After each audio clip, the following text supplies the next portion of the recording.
Friends, ఏ దేశంలో అయినా, ఏ రాష్ట్రంలో అయినా, ఎక్కడైనా ఎన్నికల్లో హోరాహోరీ పోరాడిన తర్వాత గెలుపు ఓటములు సహజం.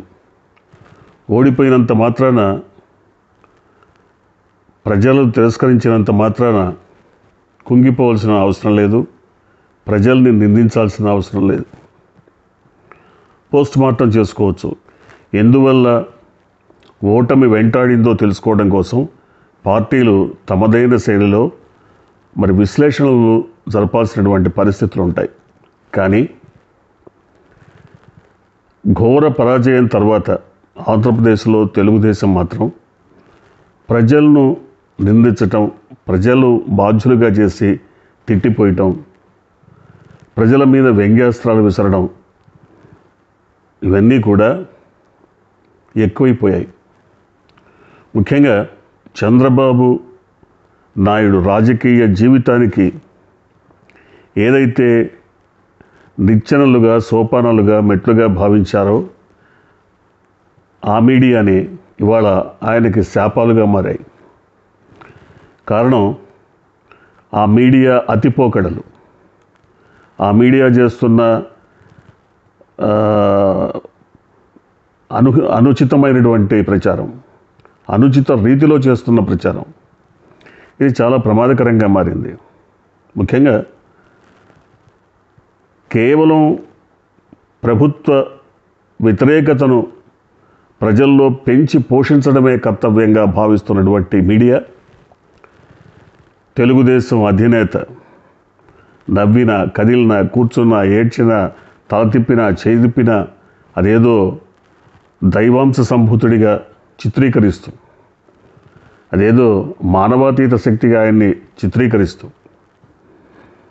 అంత గొప్పవాడు, ఇంత గొప్పవాడు, చారిత్రక పురుషుడిగా నిలపడానికి ప్రయత్నిస్తూ ప్రజల్లోకి తీసుకెళ్ళినటువంటి ప్రచారం బెడిసి కొట్టింది. ఎందుకంటే ప్రభుత్వ పాలనను నేరుగా ఎదుర్కొనేది ప్రజలు, పాలనా పరమైనటువంటి అనుభవాలను ఎదుర్కొనేది ప్రజలు, పాలనను చవిచూసేది ప్రజలు. వారి అనుభవాలను, వారి వ్యక్తిగత అభిప్రాయాలకు కనీసమైనటువంటి విలువ ఇవ్వకుండా అనుచిత రీతిలో మీడియా ప్రచారం సాగడం వలనే చంద్రబాబుకి ఘోరమైనటువంటి పరాజయం ఎదురైనట్టుగా ఇప్పుడు విశ్లేషణల్లో తేలుతోంది. ఒక వర్గం మీడియా పనిగట్టుకొని కేవలం ప్రభుత్వ వ్యతిరేకతను ప్రోత్సహించడం కోసమే, ప్రభుత్వ వ్యతిరేకతను ప్రజల్లోకి ఇంజెక్ట్ చేయడం కోసమే, ప్రజల్లోకి నింపడం కోసమే పనిగట్టుకొని ప్రచారం చేయటం వల్ల ప్రభుత్వ వ్యతిరేకత కంటే చంద్రబాబు మీద విముఖత పెరిగిపోయింది. సో ఇదొక మైనస్ పాయింట్గానే చెప్పాలి. ఆ పార్టీకి సంబంధించినంత వరకు, చంద్రబాబుకు సంబంధించినంత వరకు ఆ మీడియాను పెంచి పోషించిన పాపం అయిందే కాబట్టి ఆ పాపానికి ఫలితం ఆయన అనుభవిస్తున్నారు. అదొక అంశమైతే, నేరుగా చంద్రబాబు నాయుడు కూడా 2019 ఎన్నికల తర్వాత ప్రజలందరికీ ఏమైంది, మీకు సిగ్గు లేదా, బుద్ధి లేదా, మీరెందుకు జగన్మోహన్ రెడ్డికి ఓటేశారని ప్రశ్నించడమే కానీ తమ పార్టీ తప్పిదాలు ఏం చేసింది, తన ప్రభుత్వంలో జరిగినటువంటి తప్పిదాలు ఏంటి, నిజానికి తనకు తెలియకుండా ఏమైనా జరిగాయా, తెలిసి జరిగాయా, అసలు ఏం జరిగింది, దీన్ని పోస్ట్ మార్టం చేసుకున్నట్టుగా ఎక్కడ లేదు. అంటే ఆయన ఉద్దేశంలో తనకు తెలియకుండా ఏం జరగలేదు, అన్నీ తనకు తెలిసే తాను చేపట్టినవే జరిగాయి అనేది ఆయన ఒక నిర్ధారణకు వచ్చారు. కాబట్టి తనకు తాను దేన్ని తప్పుగా భావించలేని పరిస్థితి, తాను తప్పు చేశానని ఒప్పుకోవడానికి ఆయనకు భేషజం అడ్డొస్తుంది. కాబట్టి ఆయన ఒప్పుకోరు, అందువల్ల ప్రజలది తప్పని నిందిస్తారు. సరే, 2019 ఎన్నికలు అయిపోయాయి, ఓటమి ఘోర పరాజయం మూటగట్టుకున్నారు. ఆ తర్వాత ఎన్నికలు, గ్రామీణ ప్రాంత ఎన్నికలు, స్థానిక సంస్థల ఎన్నికలు, మున్సిపల్ ఎన్నికలు, ఇవన్నీ ఒకదానంతటా ఒకటి వచ్చి పడ్డాయి. ఈ మున్సిపల్ లేదా స్థానిక సంస్థల ఎన్నికల నిర్వహణకు కూడా ఎస్ఈసి మీద ఒత్తిడి తెచ్చి ప్రోత్సహించింది చంద్రబాబే. అంటే ఆయన ఉద్దేశం ఏదో రకమైన ఎన్నికలు వస్తూ ఉండాలి, లేకపోతే నిద్రపట్టదు ఆయనకి. ఆ ఎన్నికల్లో జగన్మోహన్ రెడ్డిని ఓడించాలి. ఆ ఓడించినట్టు తనేదో మళ్ళీ సీఎం సీట్లో కూర్చున్నట్టు, అధికారం చెలాయిస్తున్నట్టు, ఇవన్నీ పగటి కలలు కంటుంటారు. పగటి కలల్ని నిజం చేయటం కోసం అధికారుల మీద ఒత్తిడి తెస్తుంటారు. అలాగే తెచ్చారు. తెచ్చిన ఒత్తిడి ఫలితంగా ఎస్ఈసి ఎవరు వద్దన్నా కాదన్నా లేదన్నా కోర్టులకెక్కి మరి వాదించి వేధించి మొత్తం మీద ఎన్నికలు ముగిశాయి అనిపించారు. ఎన్నికల తంతు ముగిసింది. కానీ ఊహించని విధంగా, ఎవరూ ఊహించని రీతిలో, ఊహలకు అందనంత మరి భారీగా చంద్రబాబు నాయుడు ఓటమిని మూటగట్టుకున్నారు. ఇక్కడే ట్విస్ట్ అంతా ఉంది. ఎన్నికలు జరిగింది, అంచనాలు ఎందుకు తారుమారయ్యాయి అంటే ప్రజల్ని, ముఖ్యంగా ఏ దేశంలో అయినా ప్రపంచం మొత్తం మీద ఓటరుని ఒక దేవుడిగా భావిస్తామే తప్ప ఓటర్ని తిట్టిపోసే ప్రసక్తి ఎక్కడ ఉండదు. అది ఏ ఓటర్ అయినా, మున్సిపల్ ఓటర్ అయినా, స్థానిక సంస్థల్లో గ్రామ పంచాయతీ ఓటర్ అయినా, అసెంబ్లీ ఓటర్ అయినా, పార్లమెంటు ఓటర్ అయినా, ఎవరైనా సరే ఓటర్ విఘ్నతని విమర్శించడం లేదా ఓటర్ని తిట్టిపోయడం, శాపనార్థాలు పెట్టడం ఇవన్నీ ఎక్కడ జరగవు. కేవలం చంద్రబాబు గారి పార్టీలో, చంద్రబాబు గారు నాయకత్వంలో ఆయన వంది మాగదులు మాత్రమే చేయగలరు. కాబట్టి ఓటర్లందరూ కూడా ఒక నిర్ణయానికి వచ్చేసారు. మనం ఓటేసినా ఆయన తిట్టిపోస్తారు, ఓటు వేయకపోయినా తిట్టిపోస్తారు. ఓటేస్తే మళ్ళీ పాత దుమ్ముని చెత్తని నెత్తిన మళ్ళీ దొర్లించుకున్నట్టు అవుతుంది. లేదు, ఓటు వేయకపోతే ఆయన శాపనార్థాలు తగులుతాయి. అంతే కదా. ఆ శాపనార్థాలు ఏదో ఎదుర్కోవడమే మంచిది. ఆ పాత చెత్తంతా నెత్తిన పోసుకోవడం కంటే శాపనార్థాలను భరించడమే మంచిదని ఒక నిర్ణయానికి వచ్చేసినటువంటి తెలుగు ప్రజలు టీడీపీ శాపనార్థాలు ఏం మాట్లాడినా, ఏం పెట్టినా, బూతులు తిట్టినా ఒక నిర్ణయానికి వచ్చేసి జగన్మోహన్ రెడ్డి వైపు మొగ్గు చూపారు. సరే, ఓటమిని ఒప్పుకోనటువంటి తెలుగుదేశం వర్గాలు కానీ, తెలుగుదేశం మీడియా కానీ, లేదా తెలుగుదేశం అధినేత కానీ ఏం చెప్తారు? డబ్బులు విచ్చలవిడిగా ఖర్చు పెట్టారు, జగన్మోహన్ రెడ్డి పార్టీ డబ్బులు విచ్చలవిడిగా ఖర్చు పెట్టి గెలిచింది, అంతేగాని ప్రజల్లో అంత పెద్ద పలుకుబడలేదు అని. మంచిదే. గత ఏడాదిన్నర కాలంగా అనేక రకాల కేసులు వేసి రాష్ట్ర ప్రభుత్వం పైన గంటకి 10 లక్షల రూపాయలు, ఒక గంట కోర్టులో వాదిస్తే 10 లక్షల రూపాయలు తీసుకునే న్యాయవాదులను పెట్టి కేసులు నడిపిన వ్యక్తి ఎవరు? ఆలోచించాలి. ఈ డబ్బంతా ఎక్కడి నుంచి వచ్చింది? ఎన్ని కేసులు నడుపుతున్నారు? ఇవాళకి కూడా సుప్రీంకోర్టులో నడుపుతున్నారే.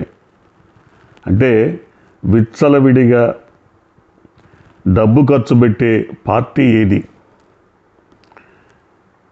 నీ కేసుల కోసమే కోట్లాది రూపాయలంతా మరి ఖర్చు పెట్టగలిగిన పరిస్థితుల్లో ఎన్నికలు వచ్చినప్పుడు ఓటమిని కొని తెచ్చుకుంటారా? ఎట్టి పరిస్థితుల్లో జరగదు. కార్పొరేట్ శక్తులను పెంచి పోషించి, అసలు రాజకీయాల్లో కార్పొరేట్ శక్తుల ప్రమేయాన్ని మరి జనం మీద రుద్దినటువంటి వ్యక్తి చంద్రబాబు నాయుడు. కార్పొరేట్ శక్తులు ఎంతసేపు పదవులను కొనుక్కోవడం కోసం విచ్చలవిడిగా డబ్బులు ఖర్చు పెట్టినటువంటి పరిస్థితి. అసలు ఆ తెలుగుదేశం పార్టీ తరఫున పోటీ చేసేటువంటి కార్పొరేట్ శక్తులను ఎదుర్కోవడం అంటే కొండను ఢీకొనడమే అని ఒక దశలో మిగతా పార్టీల వారు భయంతో వణికిపోయినటువంటి పరిస్థితి. ఎక్కడి దాకా ఎందుకు? చిన్న ఉదాహరణ, తెలుగుదేశం హయాంలో నారాయణ అని ఒక మంత్రి ఉన్నారు. ఆయన ఎవరో అందరికీ తెలుసు. ఆయన ఎక్కడ కనపడుతున్నారు ఇప్పుడు? ఆయన ఒక కార్పొరేట్ సంస్థను నడిపారు, కార్పొరేట్ పాఠశాలలు నడుపుతున్నారు. వందల వేల కోట్ల రూపాయల మరి సొమ్మును సంపాదిస్తున్నటువంటి వ్యక్తి.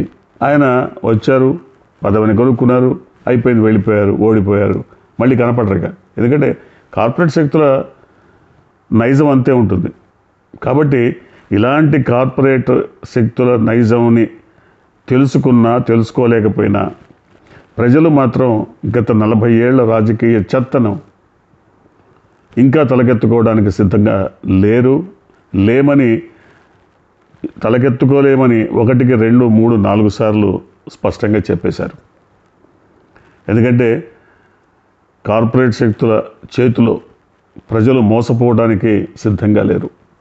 మీరు తిట్టినా, దీవించినా, శాపనార్థాలు పెట్టినా, ఏం చేసినా ప్రజలు మాత్రం తెలుగుదేశం ఏ కార్పొరేట్ శక్తులకు అండగా నిలబడుతోందో, ఏ కార్పొరేట్ శక్తుల చేతుల్లో బందీగా ఉందో ఆ కార్పొరేట్ శక్తుల్ని గెలిపించడానికి, వారిని రాజకీయ నాయకులుగా గుర్తించడానికి ఎక్కడా సిద్ధంగా లేదు. బ్యాంకులను కొల్లగొట్టిన వాళ్ళు చాలామంది చెప్తారు, జగన్మోహన్ రెడ్డి జైలుకి వెళ్ళొచ్చాడు, లేదా ఏదో ₹1 కోట్ల ఫ్రాడ్ చేశాడు. కానీ ఒక్క విషయం గుర్తించాలి, జగన్మోహన్ రెడ్డి జైలుకి వెళ్ళొచ్చినా లేకపోతే ఫ్రాడ్ చేశాడని తెలుగుదేశం ప్రచారం చేసినా కోర్టులు కదా నిరూపించాల్సింది ఎవరు? కోర్టు. అతను దోషి అని నిరూపించినాడు, ప్రతి ఒక్కరూ చేత్కరిస్తారు, ప్రతి ఒక్కరూ దూరంగా ఉంచుతారు. కానీ కోర్టులు దాదాపుగా ఒక 7-8 సంవత్సరాలుగా ఆయన మీద వచ్చినటువంటి అభియోగాల మీద సాక్ష్యాలు కోరుతున్నాయి. అభియోగాలను వేసింది ఎవరు? కాంగ్రెస్, తెలుగుదేశం. మరి తెలుగుదేశం అధికారంలో ఉందే మొన్నటిదాకా 5 ఏళ్ల పాటు, సాక్ష్యాలు ఇవ్వచ్చు కదా. రాష్ట్ర ప్రభుత్వం నుంచి ఫైళ్ళన్నీ వాళ్ళ దగ్గరే ఉన్నాయి కదా, ఎందుకు ఇవ్వలేదు? ఇచ్చి జైలుకి పంపించవచ్చు కదా. నువ్వు ఈ దగ్గర సాక్ష్యాలే ఉంటే అసలు కేసులో ఇంప్లీడ్ అయింది తెలుగుదేశమే కదా. ఎర్రన్నాయుడు ఇంప్లీడ్ అయ్యారు, ఆయన మా దగ్గర సాక్ష్యాలు ఉన్నాయని తెలియజేశారు కోర్టుకి. కానీ ఈ రోజుకి ఇవ్వలేదే. అంటే పూర్తి అబద్ధాల పుట్టగా చంద్రబాబుని, ఆయన పార్టీని, నాయకుల్ని ప్రజలు అబద్ధాల పుట్టగా విశ్వసించే పరిస్థితి ఏర్పడింది. నిజానికి జగన్మోహన్ రెడ్డిని దోషిగా నిలబెట్టాలంటే మీకు 5 ఏళ్ల కాలం అధికారం ఉంది, అధికారం ఇచ్చారు ప్రజలు. మీ అధికార కాలంలో, మీ పదవీ కాలంలో ఫైల్స్ అన్నీ తీసుకెళ్ళి, సాక్ష్యాలన్నీ తీసుకెళ్ళి మరి సిబిఐకో లేకపోతే కోర్టుకో అప్పగించాల్సింది, సిబిఐ కోర్టుకి ఇవ్వాల్సింది. ఇవ్వలేదు కదా. పోనీ ఇవాళ మీరు అమరావతి పేరుతో అమరావతి ప్రాంతంలో ఇన్సైడర్ ట్రేడింగ్తో 100 ఎకరాలు దండుకున్నారని, పేదల నోట్లో మట్టి కొట్టారని తేల్చి చెప్పడానికి తగిన సాక్ష్యాధారాలన్నింటినీ తీసుకెళ్ళి కోర్టుకు వెళ్తే దాని మీద గ్యాగ్ ఆర్డర్ ఇప్పిస్తారు. అసలు విచారణ జరగడానికి వీలేదని స్టే ఆర్డర్ తీసుకొస్తారు. అంటే మీ మీద విచారణ మాత్రం జరగకూడదు, భయం. ఎందుకంటే నిజాలు బయటపడతాయి కాబట్టి. కానీ అక్కడ నిజాలు లేకపోయినా అబద్ధాలనే ప్రచారం చేసి ఈ రోజుకి సాక్ష్యాలు ఇవ్వలేనటువంటి దయనీయమైన పరిస్థితి. ఇలాంటి ద్వంద్వ నీతిని ప్రజలు అర్థం చేసుకుంటున్నటువంటి స్థితిలో, ప్రతి అంశాన్ని సోషల్ మీడియా ద్వారా సామాన్యుడు కూడా తెలుసుకుంటున్నటువంటి స్థితిలో చంద్రబాబుని నమ్మటానికి చాలామంది సిద్ధంగా లేరు. దాదాపు ఓటర్లలో అయితే 60% ఓటర్లు మరి పూర్తిగా చంద్రబాబుని వ్యతిరేకిస్తున్నటువంటి పరిస్థితి. అందువలనే ఎప్పుడు ఎన్నికలు వచ్చినా, ఏ ఎన్నికలు వచ్చినా కూడా ఇక ముందు ఆయనకి వ్యతిరేకతే తప్ప అనుకూలమైనటువంటి తీర్పు ఎప్పుడు వచ్చే అవకాశం కనబట్టలేదు. చూద్దాం. ఇప్పటికైతే చంద్రబాబు అండ్కో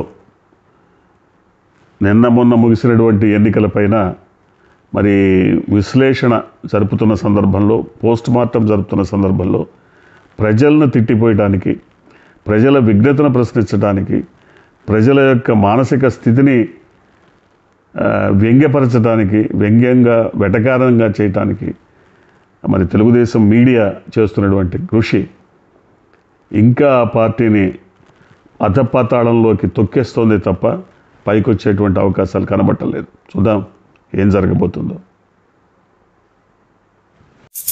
మీకు ఈ వీడియో నచ్చినట్టయితే లైక్ చేయండి, షేర్ చేయండి, సబ్స్క్రైబ్ చేయండి.